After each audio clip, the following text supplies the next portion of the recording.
Hello students, পালসার্স commerce ক্লাসে সবাইকে স্বাগত জানাই।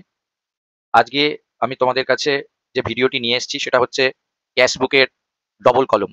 ডবল কলম ক্যাশবুক কিভাবে তৈরি করতে হয়, কিভাবে পোস্টিং করতে হয় সে ব্যাপারে আজকের ভিডিওতে তোমাদের সাথে ডিটেলসে আলোচনা করব। সেই সঙ্গে ক্যাশবুকের ডবল কলম ক্যাশবুকের বিশেষ করে কিছু টিপিক্যাল সিচুয়েশন যেমন কন্ট্রা এন্ট্রি ব্যাপারে তোমাদের ডিটেলসে আলোচনা করব এই ভিডিওতে। তার সঙ্গে চেক ডিসঅনার হলে, আবার চেক রিইস্যু হলে কিভাবে আমরা সেটা আমাদের বইতে রেকর্ড করব, ট্রেড ডিসকাউন্ট, ক্যাশ ডিসকাউন্ট এগুলো একসাথে থাকলে কিভাবে বইতে রেকর্ড করতে হবে ক্যাশবুকে, এগুলোর ব্যাপারে ডিটেলসে আলোচনা করব। এবং তোমরা আমার এই ভিডিওটি দেখার আগে তোমাদেরকে আমরা রিকোয়েস্ট করব যে আমার আগের যে ভিডিওটি ছিল সিঙ্গেল কলম ক্যাশবুক নিয়ে, সেই ভিডিওটি কিন্তু তোমরা অবশ্যই দেখবে। তাহলে তোমাদের এই ডবল কলম ক্যাশবুক দেখতে অনেকটা সুবিধা হয়ে যাবে এবং সহজেই তোমরা বুঝতে পারবে। সিঙ্গেল কলম ক্যাশবুকের যে ভিডিও আমি আপলোড করেছিলাম কয়েকদিন আগে, সেই ভিডিওর লিঙ্ক আমি এই ভিডিওর ডেসক্রিপশন বক্সে অবশ্যই দিয়ে দেবো। তোমরা সেই সিঙ্গেল কলম ক্যাশবুকটা অবশ্যই দেখে নেবে, তাহলে তোমাদের এই ডবল কলম ক্যাশবুকটা বুঝতে আরো সুবিধে হবে। এবং যারা সঠিকভাবে জার্নাল শেখেনি বা যাদের জার্নাল নিয়ে একটু প্রবলেম আছে, তারাও কিভাবে খুব সহজে কন্ট্রা এন্ট্রি পোস্টিং করবে সেই সম্পর্কে ডিটেলসে আজকের ভিডিওতে আলোচনা করব। এই ভিডিওটি শুধুমাত্র ওয়েস্ট বেঙ্গল বোর্ডের স্টুডেন্ট বলে নয়, তার সাথে সাথে আইসিএসসি, সিবিএসসি বোর্ডের স্টুডেন্ট বা যারা প্রফেশনাল কোর্স করছে, বিবিএ, এমবিএ, যারা নন কমার্স স্টুডেন্ট, তাদের পক্ষেও কিন্তু এই ভিডিওটি অত্যন্ত ইউজফুল হতে চলেছে।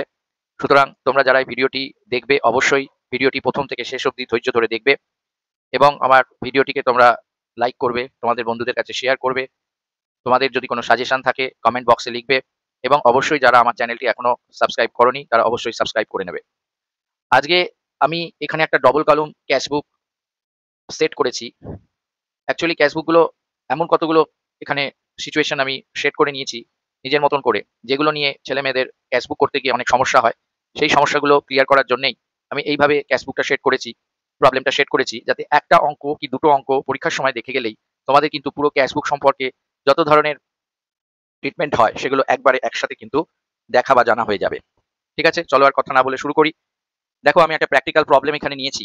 প্রবলেমটা হচ্ছে, from the following informations prepare a double column cash book in the books of Mr. Alok Jana for the month of April 2020. 2020 সালের এপ্রিল মাসের ক্যাশ রিলেটেড ট্রানজাকশনস বা ব্যাংক রিলেটেড ট্রানজাকশনস গুলো মিস্টার অলোক জানার বইতে যেরকম হয়েছে সেইগুলো ইনফরমেশন এখানে ডিরেক্টলি দেওয়া আছে। সেখান থেকে আমাদের একটা ডবল কলম ক্যাশবুক বানাতে হবে। তোমরা জানো, আমি আগের ভিডিওতে আলোচনা করেছি যে ডবল কলম ক্যাশবুকে সাধারণত দুটো কলম থাকে, একটা ক্যাশ কলম আর একটা ব্যাংক কলম। ডেবিট দিকেও থাকে ক্যাশ কলম ব্যাংক কলম এবং ক্রেডিট দিকেও থাকে ক্যাশ কলম ব্যাংক কলম। বেসিক্যালি একসাথে ক্যাশ অ্যাকাউন্ট আর ব্যাংক অ্যাকাউন্ট খুললে যা হয় সেটাই হচ্ছে ডবল কলম ক্যাশবুক। এখানে ক্যাশ রিলেটেড ট্রানজাকশনস গুলো এবং সেই সাথে সাথে ব্যাংক রিলেটেড ট্রানজাকশনস গুলো দুটোই কিন্তু আমরা একসাথে রেকর্ড করতে পারি। তো ডবল কলম ক্যাশবুকের চার্টটা কিরকম হয় দেখো, তোমরা স্ক্রিনে দেখতে পাবে ডবল কলম ক্যাশবুকের চার্টটা কিরকম হয়। ডেট, পার্টিকুলার্স, ভাউচার নাম্বার দেখতে পাচ্ছ। ডেট রয়েছে, পার্টিকুলার্স রয়েছে, ভাউচার নাম্বার, লেজার ফোলিও থাকে, ক্যাশের একটা কলম থাকে এবং সেই সাথে সাথে ব্যাংকের একটা কলম থাকে। ডেবিট দিকে থাকছে date, particulars, voucher number, ledger folio, cash আর ব্যাংক, দুটো কলম। আবার ক্রেডিট দিকেও সেই একইভাবে থাকছে date, particulars, voucher number, ledger folio, ক্যাশের কলম আর ব্যাংকের কলম। যদি আমরা কোনো ট্রানজাকশন ক্যাশে করি তাহলে সেটা আমরা ক্যাশ কলমে লিখবো। আবার কোনো ট্রানজাকশন যদি আমরা চেকের মাধ্যমে করি তাহলে সেটা আমরা ব্যাংক কলমে রেকর্ড করবো। প্রথমে আমাদের এইভাবে ক্যাশবুক স্টার্ট করতে হয়। প্রথমে লিখতে হবে in the books of mister Alok জানা। তোমরা স্ক্রিনে দেখতে পাচ্ছ, আমি আন্ডারলাইন করছি। তার নিচে লিখতে হবে ক্যাশ বুক ব্র্যাকেটে ডবল কলম। ঠিক আছে, এবারে আমাদের প্রথম যে ট্রানজাকশনসটা ছিল দেখে নাও। এপ্রিল মাসের 1 তারিখে প্রথম যে ট্রানজাকশনসটা ছিল ক্যাশ ইন হ্যান্ড। 1 এপ্রিল 2020 তে ক্যাশের ব্যালেন্স ছিল 50,000 টাকা এবং সেই সাথে সাথে ব্যাংকেরও ব্যালেন্স ছিল 75,000 টাকা, 75,000 দেখতে পাচ্ছ। তো যেহেতু এটা আগের বছর থেকে এই ব্যালেন্সগুলো মেনটেন হচ্ছে, তাই জন্য আমরা ক্যাশবুকে ডেবিট দিকে দেখতে পাবে, ক্যাশবুকের ডেবিট দিকে 1 এপ্রিল 2020 ডেট দিয়ে টু ব্যালেন্স বিডি বলে আমরা ক্যাশের ব্যালেন্সটা ক্যাশ কলমে লিখবো 50,000 এবং তার সাথে সাথে ব্যাংকের ব্যালেন্সটা ব্যাংকের কলমে লিখে দিলাম 75,000। ওপেনিং ব্যালেন্সের জন্য কোনো ন্যারেশনের প্রয়োজন হয় না। এরপরে আমাদের পরবর্তী ট্রানজাকশনস আছে, লক্ষ্য করে দেখো। আবার আমরা প্রবলেমটায় যাচ্ছি ওপর দিকে স্ক্রলিং করে। 3 তারিখে একটা ট্রানজাকশনস আছে, এপ্রিল মাসের 3 তারিখে গুডস পারচেজড হয়েছে ফ্রম বাবুলালের থেকে। বাবুলালের থেকে আমরা একটা গুডস পারচেজ করেছি। সেই গুডসটার লিস্ট প্রাইস হচ্ছে, মানে তালিকা মূল্য যাকে বলে। লিস্ট প্রাইস মানে হচ্ছে যারা একটা দুটো জিনিস কেনে তাদেরকে যে দামে সাধারণত গুডস বিক্রি করা হয় তাকে লিস্ট প্রাইস বলে। কিন্তু যারা একসাথে অনেক পরিমাণ মাল কেনে তাদেরকে এই লিস্ট প্রাইসের উপরে একটা ডিসকাউন্ট দেওয়া হয়। তো লিস্ট প্রাইস মানে হচ্ছে অ্যাকচুয়াল প্রাইস, যেটা কিনা ইন জেনারেলি আমরা কাস্টমারকে বিক্রি করি। ঠিক আছে, তো এই গুডসটার লিস্ট প্রাইস হচ্ছে 10,000 টাকা, কিন্তু আমরা এই গুডসটা পারচেজ করেছি after receiving 10% trade discount. 10% trade discount পাওয়ার পর এবং 5% ক্যাশ ডিসকাউন্ট, যেহেতু ইমিডিয়েট পেমেন্ট করে দিয়েছি, আবার তার সাথে আমরা 5% কিন্তু ক্যাশ ডিসকাউন্ট পেয়েছি। ঠিক আছে? তাহলে দাঁড়ালো গিয়ে যে বাবুলালের থেকে আমরা একটা গুডস পারচেজ করেছি এবং কিছু না বললে অবশ্যই আমরা এটা ক্যাশেই কিনবো, চেকে নয়। যদি কোনো ট্রান্সাকশনে ক্যাশে ট্রান্সাকশন হয়েছে না চেকে ট্রান্সাকশন হয়েছে সেটা ডিটেইলসে না বলা থাকে অঙ্কে, তাহলে বুঝতে হবে সেই ট্রান্সাকশনটা ক্যাশেই হয়েছে। ঠিক আছে?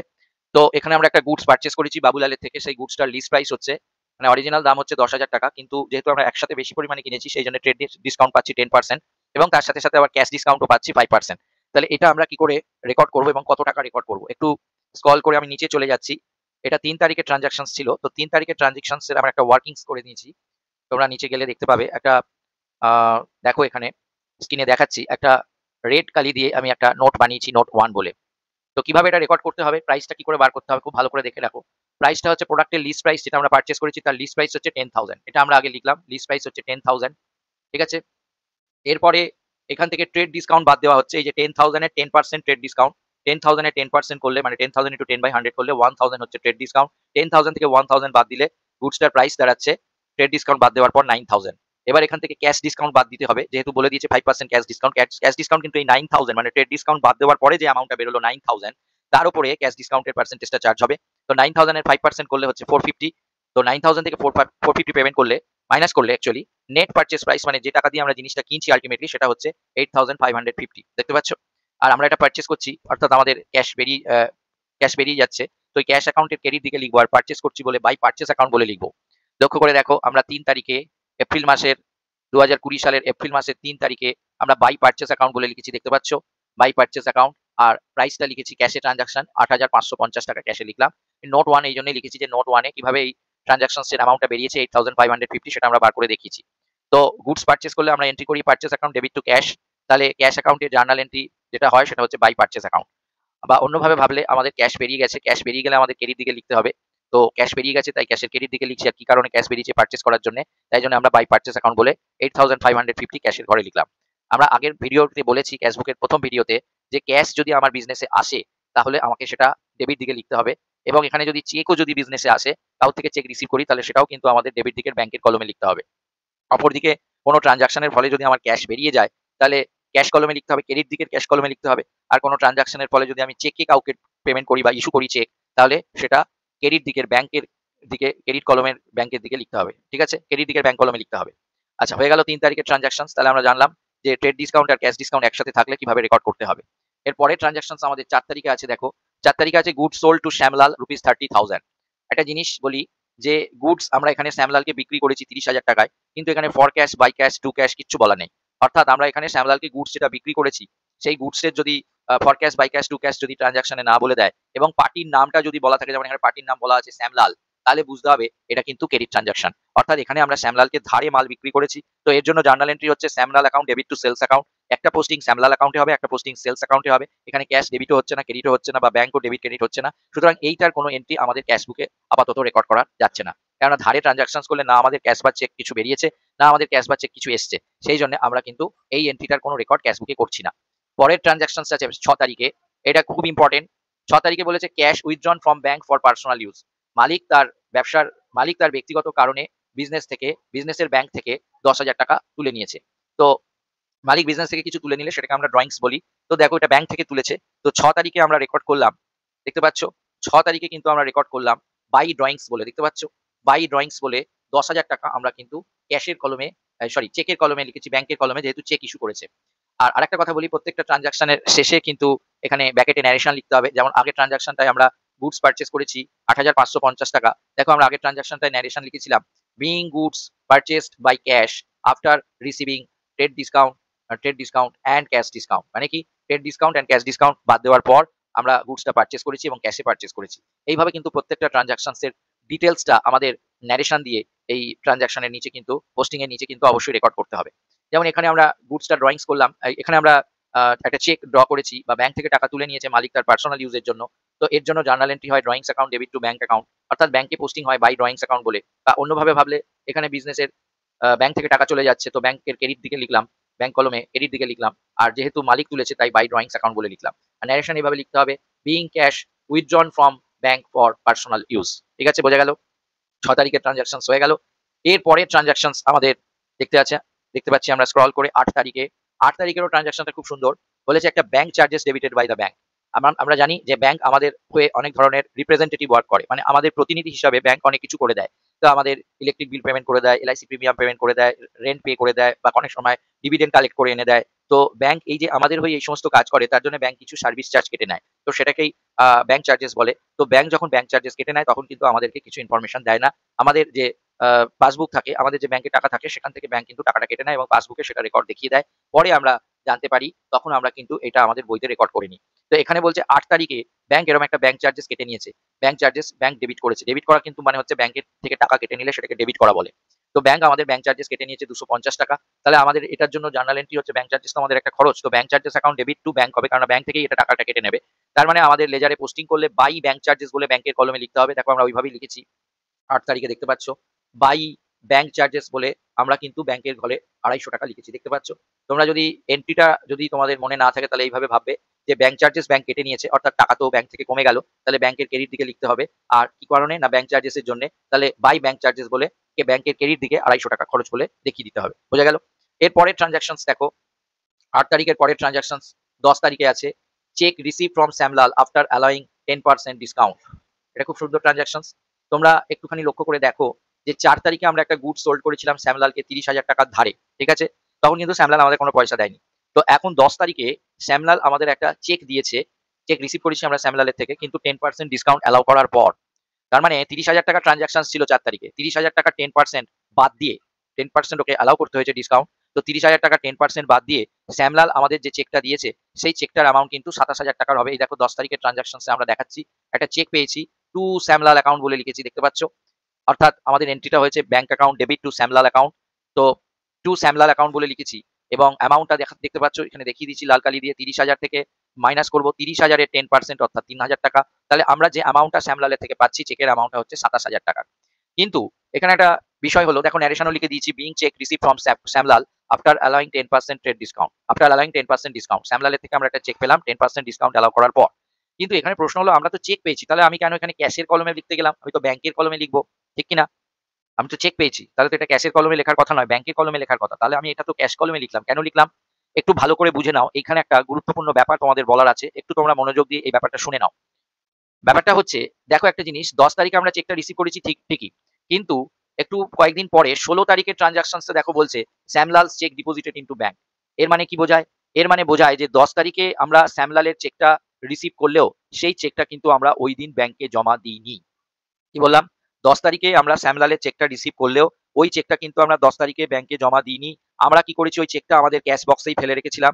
সঙ্গে সঙ্গেই তো আর চেকটা পাওয়া মাত্রই ব্যাংকে জমা দেওয়া সম্ভব হয়ে ওঠে না। কারণ আমার ব্যবসায়ীদের অনেক ধরনের কাজ থাকে। তাই ২-৩ দিন বাদে হয়তো তারা চেকটা ক্যাশ থেকে নিয়ে ব্যাংকে জমা করে। মানে তারা ব্যাংকে জমা করে। তাহলে আল্টিমেটলি দেখা যাচ্ছে যে ১০ তারিখে চেকটা রিসিভ হলেও সেই ১০ তারিখেই কিন্তু চেকটা ব্যাংকে জমা পড়েনি। এখন আমাদের নিয়ম হচ্ছে যে আমরা এটা তাহলে কি করব? সব ক্ষেত্রে কি এরকম করব? না। ভালো করে শোনো। যদি কোনো চেক আমরা কোনো পার্টির থেকে রিসিভ করি, তাহলে অঙ্কটার লাস্ট অবধি আমাকে পড়ে আগে দেখে নিতে হবে যে পরবর্তী কোনো ডেটে ওই চেকটা ব্যাংকে জমা করেছে বলছে কিনা। কি বললাম? যদি কোনো চেক আমরা ব্যাংকে রিসিভ করি, কোনো চেক রিসিভ হয় আমাদের, তাহলে আমাদের দেখতে হবে পরবর্তী কোনো ডেটে ওই চেকটা ব্যাংকে জমা হচ্ছে, এই কথা কোথাও বলা আছে কিনা। যদি দেখি এই কথা বলা নেই যে পরবর্তী কোনো ডেটে চেকটা ব্যাংকে জমা হচ্ছে, এই কথা অঙ্কে কোথাও বলা নেই, তাহলে কিন্তু আমরা ওই দিনই চেকটা ব্যাংকে জমা করে দেবো। অর্থাৎ যদি আমাদের এই ১৬ তারিখের কথাটা যদি না বলা থাকতো যে Shyamlal cheque deposited into bank, তাহলে আমরা ১০ তারিখেই কিন্তু এই শ্যামলালের চেকটা টু শ্যামলাল অ্যাকাউন্ট বলে সরাসরি ব্যাংকের ঘরেই কিন্তু ২৭,০০০ টাকা বসিয়ে দিতাম। বুঝতে পেরেছো? কিন্তু এখানে আমরা দেখতে পাচ্ছি যেহেতু এই ১৬ তারিখে শ্যামলালের চেকটা ব্যাংকে জমা পড়েছে, তার মানে তো ১০ তারিখে চেকটা ব্যাংকে জমা পড়েনি। তাহলে আমাকে কি করতে হবে? ১০ তারিখে চেকটা কিন্তু ক্যাশ কলমেই লিখে রাখতে হবে। সেই জন্য আমরা দেখো, আমরা টু শ্যামলাল বলে কিন্তু ১০ তারিখে এই ক্যাশ কলমেই কিন্তু টাকাটা লিখে রাখলাম। দেখতে পাচ্ছ, টু শ্যামলাল বলে কিন্তু এই ২৭,০০০ টাকাটা আমরা ১০ তারিখে ক্যাশ কলমেই লিখে রাখলাম। বোঝা গেল? এরপরে ১৬ তারিখে যখন বলছে যে ওই চেকটা ব্যাংকে জমা করেছি, তখন আমরা ওইটা দেখাবো যে ক্যাশ থেকে তুলে নিয়ে গিয়ে ব্যাংকে জমা করছি। ঠিক আছে? সেটা ১৬ তারিখে একটা রেকর্ড করে আমাদের দেখাতে হবে।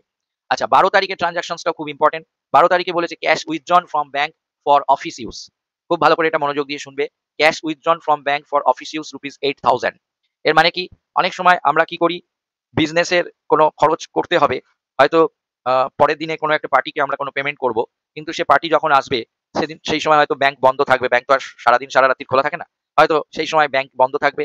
তো আমরা পার্টিকে পেমেন্ট করতে পারবো না। পার্টি খুব আর্লি মর্নিং এ আসবে এবং সে হয়তো চেক নিতে চাইছে না, ক্যাশেই নিতে চাইছে। তো সেক্ষেত্রে আমরা কি করলাম? আগের দিন ব্যাংক থেকে কিছু টাকা তুলে এনে ক্যাশে রেখে দিলাম। ঠিক আছে? Cash withdrawn from bank for office use, অর্থাৎ আমরা ব্যাংক থেকে টাকা তুলে ক্যাশে এনে রাখলাম। তো অ্যাকচুয়ালি দেখো এখানে কি ব্যাপারটা হলো, ব্যাংক থেকে টাকা তুলে ক্যাশে এনে রাখলাম, অর্থাৎ দেখো ক্যাশটা বাড়লো ব্যাংকটা কমলো। আমরা একটু লক্ষ্য করে দেখো, ক্যাশটা বাড়লো ব্যাংকটা কমলো, ক্যাশও অ্যাসেট ব্যাংকও অ্যাসেট। এবং আমরা জানি আমাদের গোল্ডেন রুল অনুযায়ী ক্যাশ বা অ্যাসেট আসলে বা বাড়লে আমরা ডেবিট করি, আর অ্যাসেট চলে গেলে বা কমে গেলে আমরা ক্রেডিট করি। তো 12 তারিখে যে ট্রানজাকশনসটা আমরা পাচ্ছি, তাহলে ক্যাশ আসছে, ক্যাশ ব্যাংক থেকে টাকা তুলে ক্যাশে এনে রাখছি, তো ক্যাশ আসছে, তাই জন্য আমরা ক্যাশ অ্যাকাউন্টকে ডেবিট করব।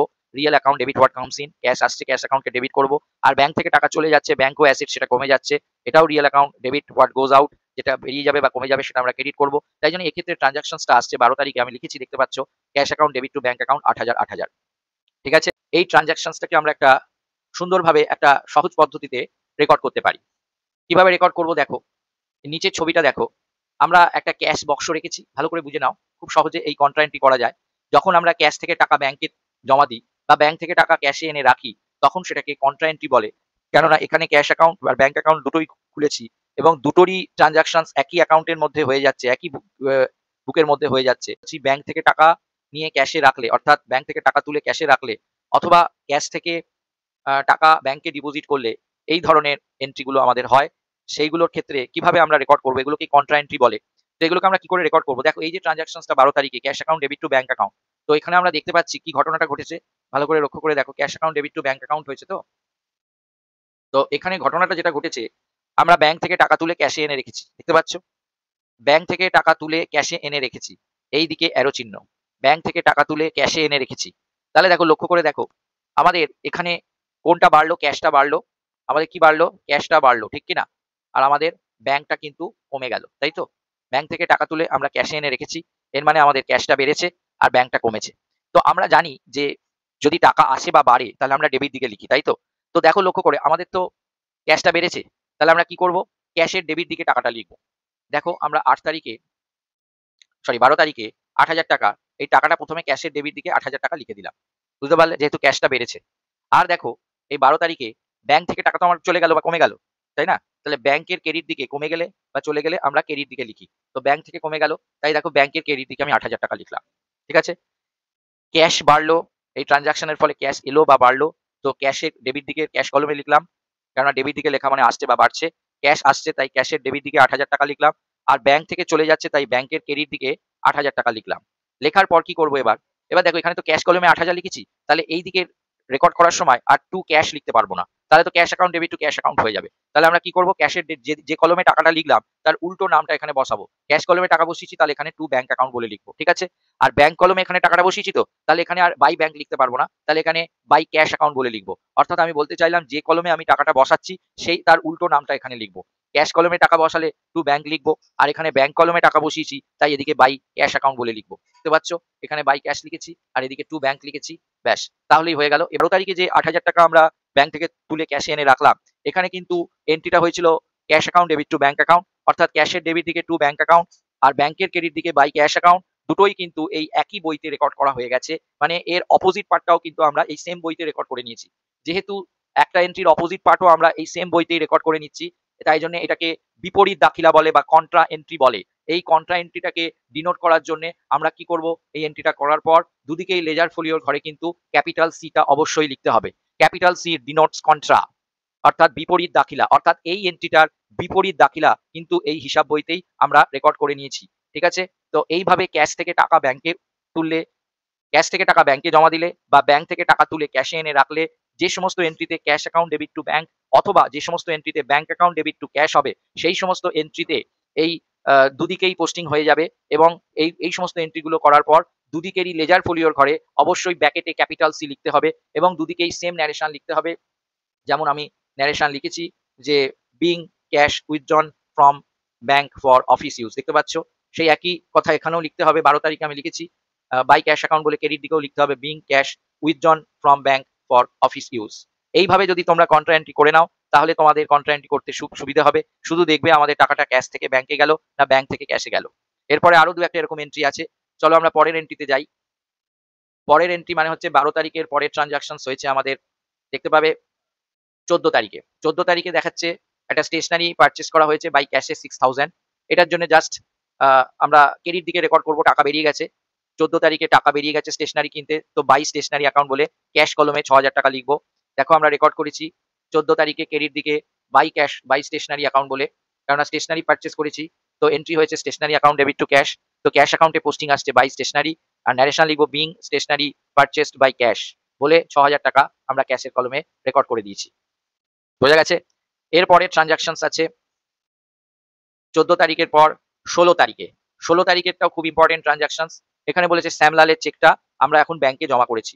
একটা লক্ষ্য করে একটা জিনিস দেখবে যে শ্যামলালের চেকটা আমরা যখন পেয়েছিলাম 10 তারিখে, তখন কিন্তু আমরা চেকটা পেলেও সেটা কিন্তু ক্যাশ কলমে লিখে রেখেছিলাম। এখন এই শ্যামলালের চেকটা আমরা ক্যাশ থেকে তুলে নিয়ে গিয়ে ব্যাংকে জমা করছি।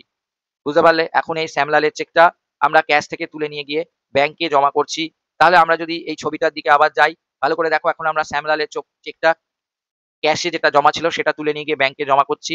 তার মানে আমাদের এটাকে যদি আমরা এইভাবে দেখাই, তাহলে দেখছি ক্যাশ থেকে টাকাটা কোথায় যাচ্ছে? ব্যাংকে জমা হচ্ছে গিয়ে। তাই তো? শ্যামলালের চেকটা ক্যাশ বক্সে ছিল, সেইটাকে আমরা তুলে নিয়ে গিয়ে ব্যাংকে জমা করছি।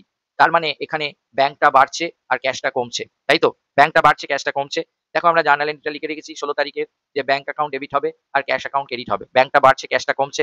তো আমরা যেভাবে বলছিলাম যে ব্যাংকটা বাড়ছে মানে আগে প্রথমে ডেবিট দিকের ব্যাংক কলমে টাকাটা বসিয়ে দেবো। দেখো আমরা 16 তারিখে কি করেছি? ডেবিট দিকের ব্যাংক কলমে 27,000 টাকা আগে বসিয়ে দিলাম, কেননা ব্যাংক বাড়ছে, তাই ব্যাংকের ডেবিট দিকে 27,000 টাকা বসিয়ে দিলাম। আর 16 তারিখে ক্যাশ তো কমে যাচ্ছে, তাই না? ক্যাশটাই তো ব্যাংকে জমা করে দিচ্ছি। ক্যাশ বক্স থেকে 27,000 টাকা কমে যাচ্ছে, তো ক্যাশের কলমে 27,000 টাকা ক্রেডিট দিকে লিখে দিলাম। ঠিক আছে? এবার দেখো এখানে ডেবিট দিকে যেহেতু ব্যাংক কলমে 27,000 লিখেছি, তাই এখানে আমি আর টু ব্যাংক লিখতে পারবো না। এখানে তাহলে আমি কি লিখবো? এখানে আমি টু ক্যাশ বলে লিখবো। দেখতে পাচ্ছ? তাহলে 27,000 টাকা আমরা ব্যাংকের ঘরে লিখে এখানে আর টু ব্যাংক লিখতে পারবো না। এখানে আমি টু ক্যাশ লিখলাম আর ন্যারেশন লিখলাম being Shyamlal's cheque deposited into bank. ঠিক আছে?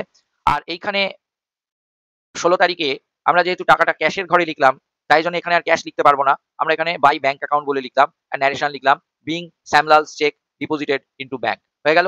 আর আমরা কি করলাম? লেজার ফোলিওর ঘরে ক্যাপিটাল সি এখানেও লিখলাম আর এইখানেও লেজার ফোলিওর ঘরে আমরা ক্যাপিটাল সি লিখে দিলাম। ব্যাস, আমাদের কন্টেন্টটি কমপ্লিট হয়ে গেল। এর পরের ট্রানজাকশন 16 তারিখের পরে দেখতে পাবে, এর পরের ট্রানজাকশন আমাদের আছে 18 তারিখে। 18 তারিখে বলছে life insurance premium of mister Alok জানা পেড বাই চেক ₹12,000। এটা এলআইসি প্রিমিয়াম, এটা মালিকের ব্যক্তিগত খরচ। এটা কিন্তু by life insurance premium account বলে কিন্তু হবে না।